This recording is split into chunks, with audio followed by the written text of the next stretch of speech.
Hello friends, कैसे हैं आप लोग। मैं शुभम सर आपका एक बार फिर से शुभम एकेडमी में स्वागत करता हूं। जैसा कि आप लोग जानते हैं कि अभी हमारे पास पिछली क्लास जो थी रिफ्लेक्शन ऑफ लाइट की थी, तो उसी कड़ी में एक नई क्लास के साथ हम आगे बढ़े हुए हैं। आज फिर एक नए टॉपिक की तरफ आगे बढ़ रहे हैं और आशा करता हूं कि आप लोगों को पिछली क्लास अच्छी लगी होगी। फिर इसी सीरीज में एक नई क्लास के साथ हम हाजिर हुए हैं और ये भी मैं जान रहा हूँ कि आप लोग मोटिवेशन के साथ पढ़ रहे होंगे, क्योंकि देखिए जीवन में सफलता ही व्यक्ति की पहचान होती है। अगर आप सफल बनना चाहते हैं तो आपको कड़ी मेहनत करनी पड़ेगी। परीक्षा की दृष्टि से भी आपको मेहनत करनी पड़ेगी, क्योंकि देखिए एग्जाम उन्हीं का क्लियर होता है या परीक्षा में आप अच्छे अंक तभी ला सकते हैं जब आप अच्छे से मेहनत कर रहे हैं। मोटिवेशन आपका अच्छा होगा तभी आप अच्छा कर सकते हैं। इसलिए ज्यादा बात ना करते हुए हम आज अपने नई कड़ी की तरफ, अपने नए टॉपिक की तरफ बढ़ते हैं। तो देखिए आज फिर हम शुरुआत कर रहे हैं नई क्लास की। देखिए क्या है टॉपिक आज हमारे पास है, रसायन विज्ञान का एक बहुत ही चर्चित टॉपिक। ये रसायन विज्ञान का इतना चर्चित टॉपिक है कि क्योंकि केमिस्ट्री के एग्जाम में आप चाहे छोटे से लेकर बड़े एग्जाम में देख लीजिए, ये टॉपिक बार बार रिपीट होता है। इस टॉपिक का इतना अधिक महत्व है कि परीक्षा में इसका अपना अलग ही रोल है। ये परीक्षा की दृष्टि से इतना महत्वपूर्ण है कि चाहे बोर्ड का एग्जाम हो या कोई यूपी बोर्ड में हो या अन्य कोई एग्जाम हो या कॉम्पिटिटिव एग्जाम हो, हर एग्जाम में इस टॉपिक की अपना महत्व होता है। तो जैसा कि आप लोग देख रहे हैं, ये टॉपिक कौन सा है? अम्ल है। अम्ल है, अम्ल यानी एसिड। एसिड क्या होता है, अम्ल क्या होता है, इसके बारे में आप समझेंगे। इसके रिएक्शन के बारे में समझेंगे, ये कैसे अभिक्रिया करता है, कैसे इसके अन्य धातुओं के साथ रिएक्शन होती है, इसके बारे में भी आज हम पूरी अच्छे तरीके से समझेंगे। यानी अम्ल वाला जो आपका टॉपिक है आज पूरी तरीके से हम समाप्त कर देंगे। तो इसी कड़ी में हम देखते हैं अम्ल की। पहले हम डिफिनेशन देखते हैं, अम्ल होता क्या है। पहले अगर सामान्य भाषा में कहें तो अम्ल क्या होते हैं, तो सामान्य भाषा की बात करें, जो साधारण भाषा होती है वो अम्ल की क्या होती है। तो इस कड़ी में साधारण भाषा पे हम देखते हैं। तो साधारण भाषा में अम्ल वे होते हैं जो स्वाद में खट्टे होते हैं। अम्ल वे पदार्थ होते हैं जो स्वाद में खट्टे होते हैं, उन्हें अम्ल के नाम से जाना जाता है, वे अम्ल होते हैं। साधारण भाषा में अम्ल को हम इसी प्रकार से समझते हैं, जिनमें खट्टापन होता है स्वाद में, वो अम्ल कहलाते हैं। ठीक है। लेकिन अगर हम साइंस की भाषा से बात करें, साइंस की भाषा में, तो एक बहुत ही प्रसिद्ध वैज्ञानिक थे आर्हेनियस। बहुत ही प्रसिद्ध वैज्ञानिक थे आर्हेनियस। उन्होंने अम्ल के बारे में जो बताया उसके बारे में हम जानते हैं, क्योंकि साइंस व्यू में हम तो ये साधारण भाषा में समझ गए हैं कि अम्ल वे पदार्थ होते हैं जो स्वाद में खट्टे होते हैं। लेकिन जो आर्हेनियस थे उन्होंने क्या बताया था? आर्हेनियस ने अपनी डिफिनेशन में बताया, कि अम्ल वे होते हैं, अम्ल वे होते हैं जो जलीय विलयन में,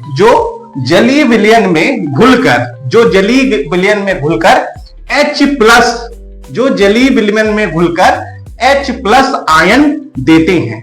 जो जलीय विलयन में घुलकर H+ आयन देते हैं उन्हें अम्ल के नाम से जाना जाता है या उन्हें अम्ल कहते हैं। ये आर्हेनियस ने बताया।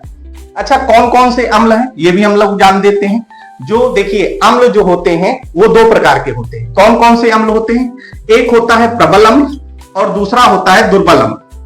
दो प्रकार के अम्ल होते हैं, एक प्रबल अम्ल होता है और दूसरा कौन सा होता है? दुर्बल अम्ल होते हैं। ठीक है। अगर बात करें तो अम्ल कौन से, जैसे HCl हो गया। ठीक है। HCl यानी हाइड्रोक्लोरिक अम्ल, HCl हो गया, ये भी एक अम्ल है। ठीक है। उसके बाद H2SO4 सल्फ्यूरिक अम्ल, जिसे अम्लराज के नाम से भी जाना जाता है, सल्फ्यूरिक अम्ल H2SO4, ये भी एक अम्ल है। उसके बाद HNO3 नाइट्रिक अम्ल, ये भी क्या है? अम्ल है। ये सब क्या है? अम्ल है। ठीक है। अभी जैसे मैंने बात की कि अम्ल क्या होते हैं, दो प्रकार के होते हैं और ये सब अम्ल हैं विशेष। अच्छा, अम्ल के प्रकार मैंने बताए हैं, तो बात कर लेते हैं। अम्ल एक है, कौन कौन सा? एक अम्ल होता है प्रबल अम्ल। ठीक है। एक प्रबल अम्ल जो एक तरीके से प्रबल हो। ठीक है। प्रबल अम्ल। दूसरा है दुर्बल अम्ल। ठीक है। प्रबल और दुर्बल। अब बात करते हैं प्रबल अम्ल क्या होते हैं। तो देखिए प्रबल अम्ल वह होते हैं जो जलीय विलयन में, प्रबल अम्ल वे होते हैं जो जलीय विलयन में घुलकर, प्रबल अम्ल वे होते हैं जो जलीय विलयन में घुलकर अधिक मात्रा में, H+ आयन निकालते हैं। जो जलीय विलयन में घुलकर H+ आयन निकालते हैं उन्हें क्या कहते हैं? प्रबल अम्ल कहते हैं। ठीक है।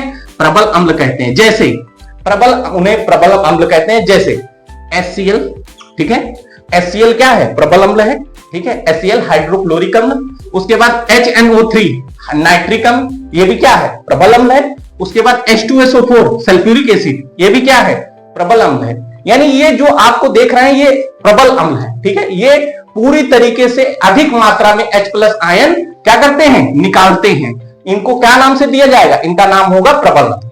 उसके बाद हम बात करते हैं दुर्बल अम्ल की, ठीक है, क्योंकि पहला क्या था, प्रबल अम्ल था, और दोबारा क्या है, दुर्बल अम्ल। दुर्बल अम्ल वे होते हैं, दुर्बल अम्ल वे होते हैं जो जलीय विलयन में, दुर्बल अम्ल वे होते हैं जो जलीय विलयन में पूर्णतः जलीय विलयन में पूर्णतः आयनित नहीं होते हैं, पूर्णतः आयनित नहीं होते हैं। दुर्बल अम्ल वे होते हैं जो जलीय विलयन में पूर्णतः आयनित नहीं होते हैं, जैसे H2CO3, ठीक है, H2CO3, CH3COOH, उसके बाद तीसरा कौन सा है, H3BO3। ये सब क्या है, दुर्बल अम्ल है, ठीक है।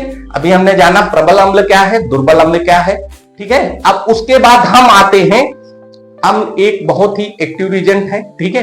तो वो कैसे, लिटमस पेपर पर इसका क्या इफेक्ट पड़ता है। बहुत क्वेश्चन आता है, अम्ल लिटमस पेपर पर कैसा रंग देता है, कैसा कलर देता है। ये क्वेश्चन बार बार परीक्षा में पूछा जाता है, अम्ल कैसे क्या कलर देता है लिटमस पेपर पे, तो उसको भी हम बात कर लेते हैं। ये देखिए हमारे पास अम्ल है, देखिए एसिड, अगर आप कोई भी स्ट्रॉन्ग एसिड ले रहे हैं या एसिड ले रहे हैं कोई भी, तो वो देखिए अम्ल जो होगा, एसिड जो होगा वो नीले लिटमस पेपर पे, अम्ल जो होता है वो नीले लिटमस पेपर पे क्या होता है, घुलकर कैसा कलर दे देगा, लाल कलर देगा।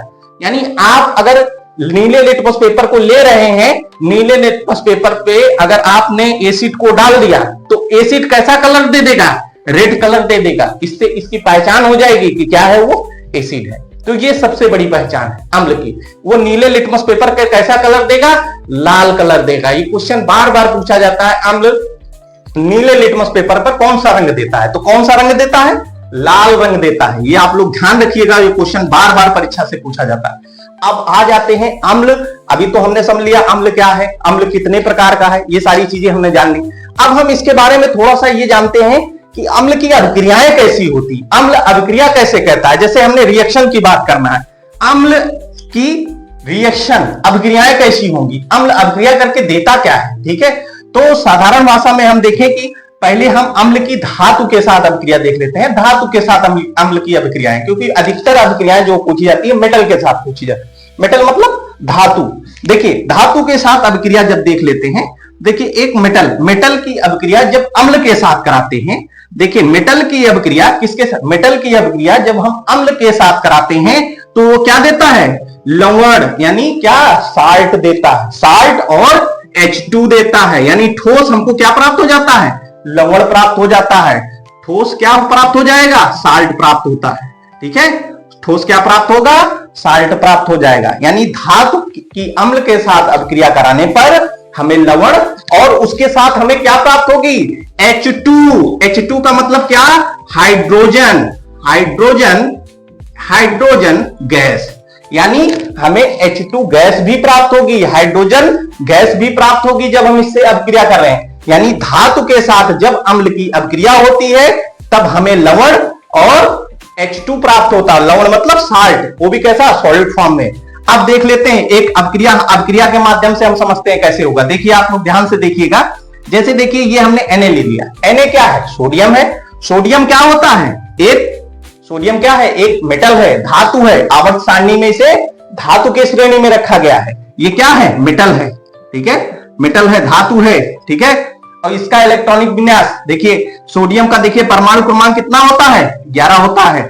2 8 1 इलेक्ट्रॉनिक विन्यास करेंगे, यानी इसके अंतिम कोष में कितने इलेक्ट्रॉन है, 1 इलेक्ट्रॉन है। इलेक्ट्रॉनिक विन्यास भी आप करके देखेंगे। इसका परमाणु क्रमांक जो होता है, एटॉमिक नंबर, परमाणु क्रमांक मतलब एटॉमिक नंबर, एटॉमिक नंबर जो होता है इसका 11 होता है, ठीक है। एटॉमिक नंबर 11 होता है। जब भी इसका इलेक्ट्रॉनिक विन्यास करेंगे, ठीक है, इलेक्ट्रॉनिक विन्यास करेंगे तो इसके अंतिम कोष में कितने इलेक्ट्रॉन रहेंगे, 1 इलेक्ट्रॉन रहेंगे, ठीक है।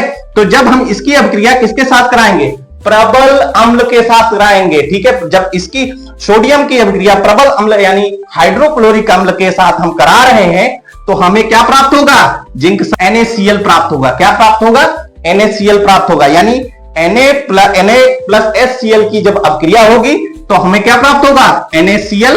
उसके बाद साथ में इसके क्या प्राप्त होगी, हाइड्रोजन गैस प्राप्त होगी, ठीक है, हाइड्रोजन गैस प्राप्त होगी, ठीक है।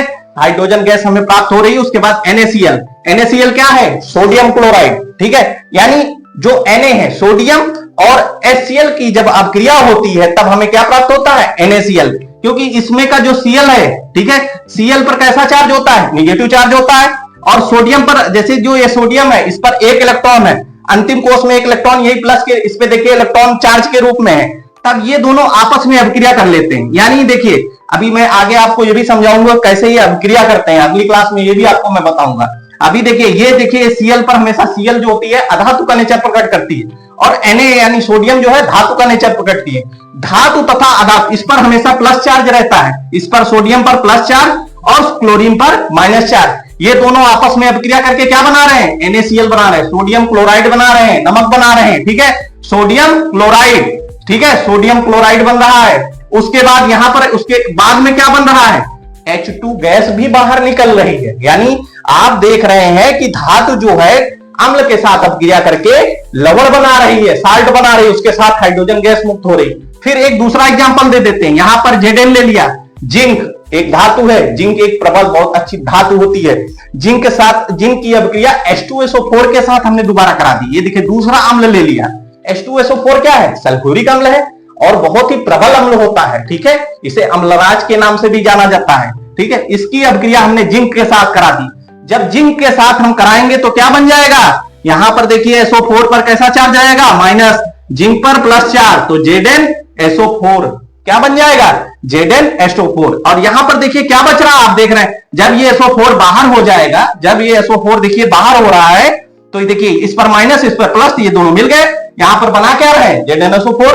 उसके बाद बचा क्या? H2, तो ये देखिए हाइड्रोजन गैस बाहर निकल गई, ठीक है। तो ये भी देखिए एक तरीके से साल्ट बन रहा, एक तरीके से ये भी। और अगला फिर आते हैं मैग्नीशियम पर, ये क्या है?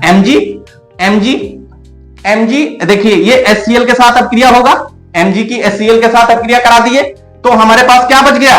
ये देखिए Mg, यहां पर ये HCl है और ये Mg है, Mg पर प्लस चार्ज होता है और Cl पर माइनस, ये दोनों मिल गए, क्या बन गया? MgCl, magnesium chloride. उसके बाद हाइड्रोजन गैस। उसी प्रकार फिर आगे देखिए ये Fe है, Fe क्या होता है? आयरन, ठीक है, Fe क्या है? आयरन है। ये क्या है? HCl है, हाइड्रोक्लोरिक अम्ल। ये क्या है? HCl है, ये क्या है? हाइड्रोक्लोरिक अम्ल। फिर इसकी देखिए अभिक्रिया Fe के साथ कराएंगे तो यहां पर देखिए ये Cl है और ये Fe है, ये इस पर प्लस चार्ज, क्योंकि Fe क्या है? धातु है, और क्लोरीन क्या है? इस पर माइनस चार्ज, अधातु है। ये दोनों आपस में अभिक्रिया कर दिए तो क्या बना दिए? MgCl। इसमें भी देखिए हाइड्रोजन गैस बाहर हो गई। तो कहीं ना कहीं आप देख रहे हैं कि अम्ल जो है अभिक्रिया के साथ, अम्ल जो है उसके धातु के साथ अभिक्रिया करके क्या बना रहा? लवण बना रहा, उसके साथ हाइड्रोजन गैस भी मुक्त हो गई। तो आपको मैंने काफी चीजें समझाने का इसमें प्रयास किया है अम्ल वाले चैप्टर में। अगर आपको कुछ लगता है कि कुछ चीजें छूट गई हैं अम्ल में, तो उसमें आप लोग कमेंट कर दीजिएगा। मैं अम्ल में और चीजें बढ़ा के बताऊंगा। उसके बाद मेरा अगला टॉपिक रहेगा क्षार, उसके बाद साल्ट पे भी आएंगे। तो अम्ल, क्षार, लवण तीनों ही मैं कंप्लीट कराऊंगा। अभी मैंने ज्यादा से ज्यादा अम्ल के बारे में आपको बताने की कोशिश की है। जो परीक्षा से ओरिएंटेड है, आप किसी भी एग्जाम को देंगे तो ये चीजें आपको बराबर मिलेगी। किसी भी, चाहे आप कॉम्पिटिटिव एग्जाम को दे रहे हैं या किसी बोर्ड का एग्जाम दे रहे हैं, आपको ये टॉपिक रसायन विज्ञान का बहुत ही चर्चित टॉपिक है। एसीडी से क्वेश्चन जरूर बनते हैं, हर एग्जाम में बनते हैं। ये टॉपिक आपको देखने को मिलेगा। इसलिए मैंने आशा की कि मैं ये टॉपिक आपको अच्छे से समझा सकूं। तो जहां तक उम्मीद है मैंने आपको समझाने की कोशिश की होगी। तो अगर आप इस क्लास से संतुष्ट हैं तो आप इस क्लास को लाइक करें, सब्सक्राइब करें और शेयर करें, और अपने दोस्तों को भी शेयर करें और इस पर कमेंट भी करें, और ज्यादा से ज्यादा इसको शेयर करें। Very good, thank